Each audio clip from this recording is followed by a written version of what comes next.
कैसे आप लोग भी अपनी ड्रीम जॉब को या अपनी किसी भी सपने को मैनिफेस्ट कर सकते हो। और पीओ का प्री क्लियर था, मेंस क्लियर था, उसके बाद इंटरव्यू भी मेरा बहुत अच्छा गया था और आई वाज प्रीटी श्योर कि मेरा पीओ हो जाएगा।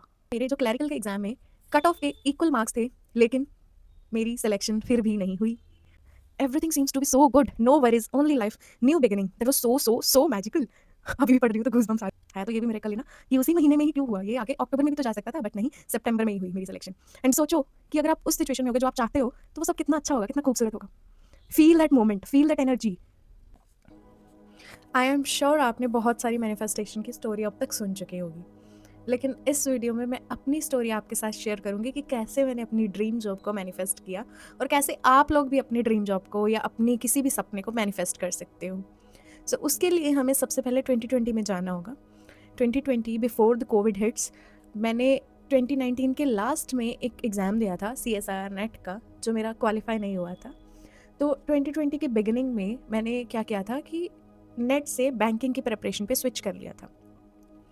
अब कोविड हिट हो गया, उसके बाद काफ़ी सारे एग्ज़ाम्स डिले होते गए। मैं प्रिपरेशन कर रही थी, सेल्फ स्टडी ही, लेकिन मुझे समझ नहीं आ रहा था कि कैसे करना है, कैसे नहीं करना है। तो 6-7 महीने तो क्योंकि कोई एग्ज़ाम्स आ नहीं रहे थे, बहुत ज़्यादा अनसर्टेनिटी थी सारी जगह पे, तो उस चक्कर में मैंने बहुत टाइम अपना वेस्ट किया। और तैयारी तो मैं कर रही थी, लेकिन उस फ्लो के साथ नहीं कर रही थी जो रिक्वायर्ड थी। तो एज़ अ रिज़ल्ट जो होना था वो पता ही है कि 2020 में मेरा कोई भी एग्ज़ाम क्रैक नहीं हुआ। उस साल शायद लेट आए थे एग्ज़ाम्स, मतलब जब सब कुछ ओपन हो गया था, आई गेस अक्टूबर नवंबर के बाद शायद एग्ज़ाम्स आए होंगे। तब मैंने जाके एग्ज़ाम्स दिए, लेकिन मेरे क्वालिफ़ाई नहीं हुए। एक आधा प्री क्वालिफ़ाई हो गया था शायद, और उसका मेंस में रह गई थी फॉर ऑब्वियस रीज़न्स, क्योंकि मैंने किया ही नहीं था ठीक से प्रिपेयर। अब 2021 में मैंने सोचा कि अब मुझे ठीक से प्रिपरेशन करनी पड़ेगी, क्योंकि अब तो कोई वो भी नहीं है कि मैं अपने आप को एक्सक्यूज़ेस देती रहूँ, क्योंकि ऑलरेडी 1 साल हो चुका है मुझे तैयारी करते हुए।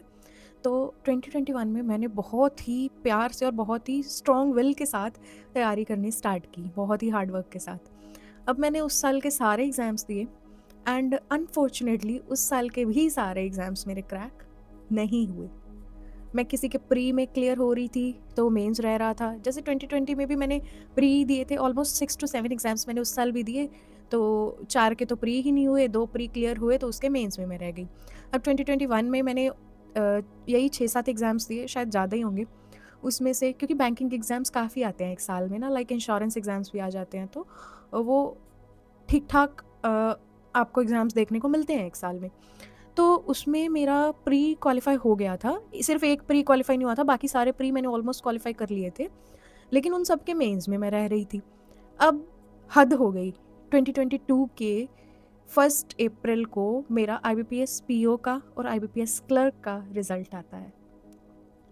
मैंने दोनों के मेंस दे रखी थी, और पीओ का प्री क्लियर था, मेंस क्लियर था, उसके बाद इंटरव्यू भी मेरा बहुत अच्छा गया था, और आई वाज़ प्रिटी श्योर कि मेरा पीओ हो जाएगा, पीओ हो जाएगा, इसलिए मैं श्योर थी। लेकिन जब 1 अप्रैल को मेरा रिज़ल्ट आता है, तो पीओ में तो मैं क्वालिफ़ाई नहीं कर पाई, 0.56 मार्क्स से मैं रह गई थी।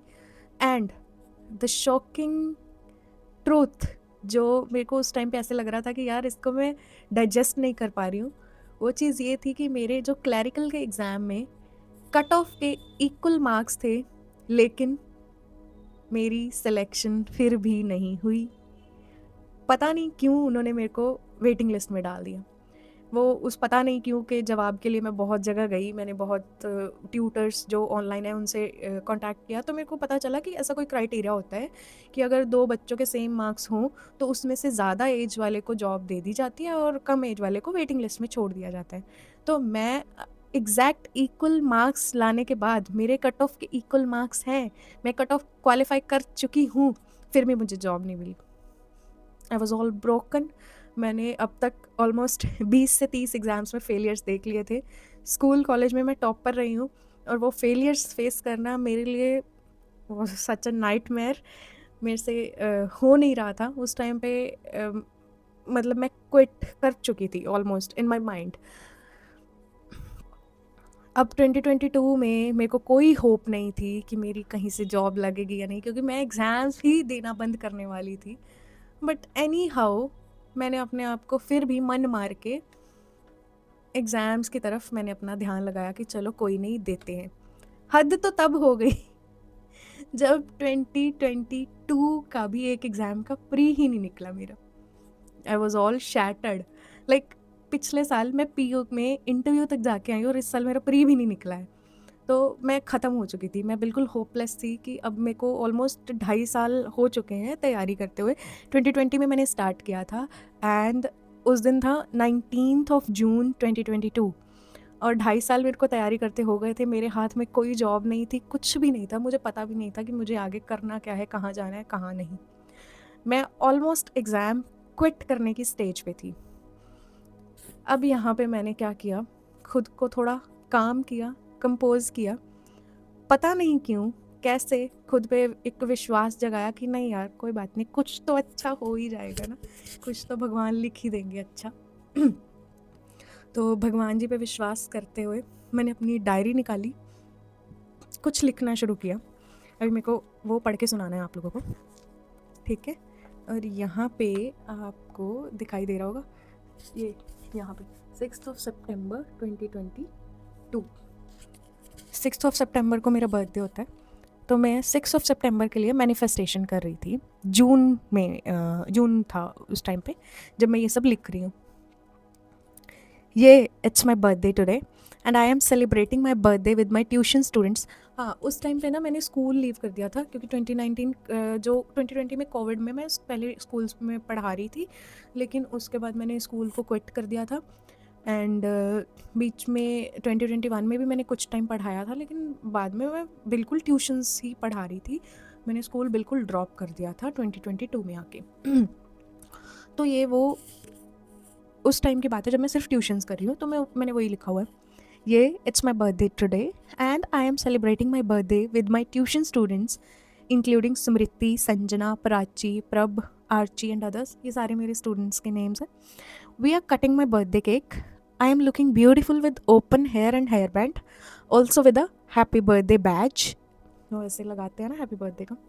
Suddenly, a message popped up on my phone's screen.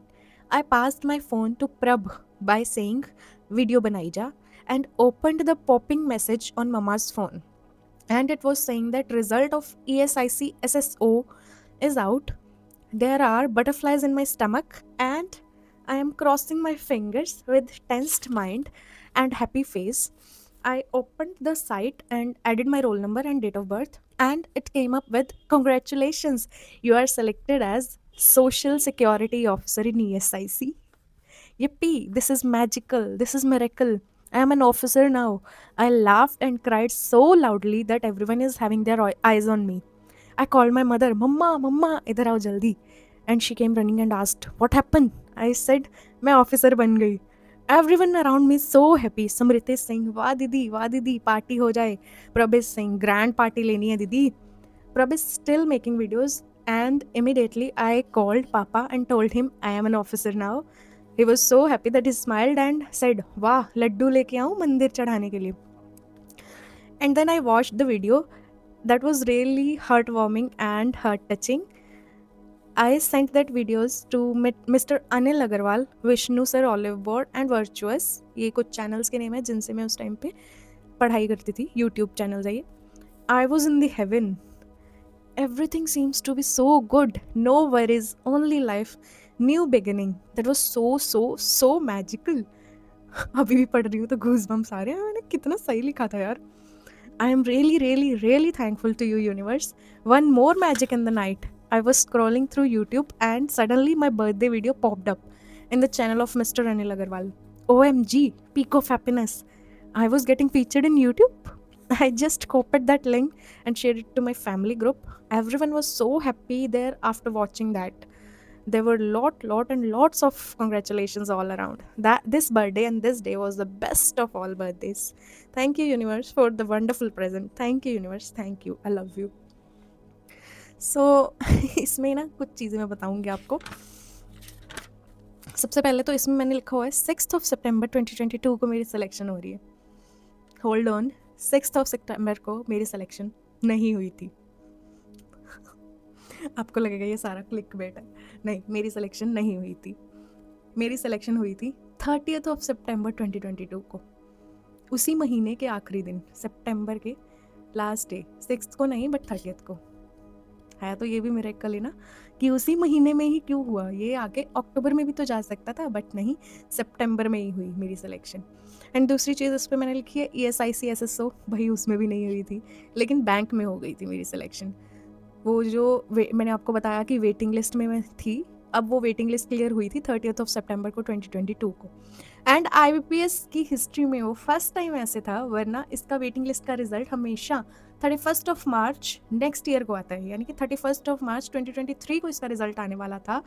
लेकिन for the very first time in history of IBPS ये बीच में आया, मतलब उस फाइनेंशियल ईयर के सेंटर में आया 30th सितंबर को। ये बहुत ज़्यादा हैरानी की बात थी मेरे लिए यार, कि मतलब कैसे। और मैंने मैनिफेस्टेशन लिखी और वो हो गया। कैसे हुआ मुझे नहीं पता। मेरे को कोई होप नहीं थी, कोई मेरा एग्जाम पेंडिंग नहीं था जिसका कोई रिजल्ट आने वाला हो। पता नहीं मैंने क्या सोच के लिखती होगी जून में, और वो चीज़ सच में हो भी गई। स्ट्रेंज। अब मेरी फीलिंग्स देख पा रहे होगे इसमें कि मैं कितनी खुश हूँ। मैंने एक एक चीज़ उसमें लिख रखी है।